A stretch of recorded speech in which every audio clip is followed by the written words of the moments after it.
Hola, mucho buenos. Charles Cooper here. You can find me on Twitter at Thrasymachus, which is right here. I just wanted to show you a cool little resource called Videonot.es that you can connect with your Google Drive. With Videonot.es, and this is really applicable if you're doing any kind of flipped classroom or if you're doing video tutorials. You have a library of video tutorials, for example, whether that's created by the teacher or the student, and that's shared out on a fairly regular basis.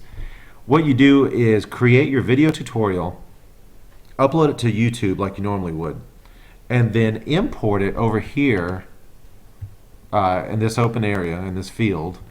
Click Load Video, and that will upload your YouTube video here to the left. On the right, so let's go ahead and click play. On the right, you can take notes on your own video, and some magic happens.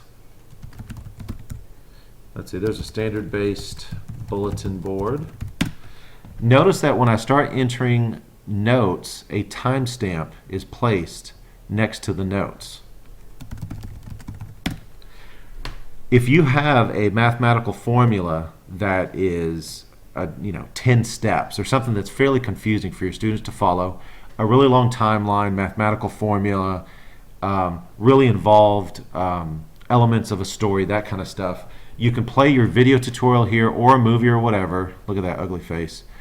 And as you're going through the video,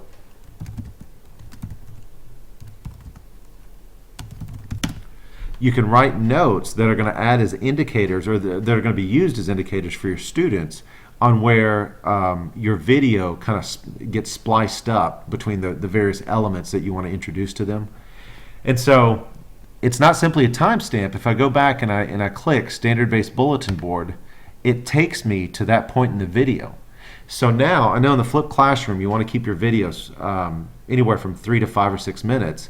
Now, you certainly don't want to overdo it, but if you've got a 10-minute video that walks students through a 10 or 12-step process, and let's say that some of your students are very familiar with steps 1 through 7, all they have to do is come down here and click on step 8 that you have time-stamped, and the students don't have to watch that first 5 or 6 or 7 minutes of the video.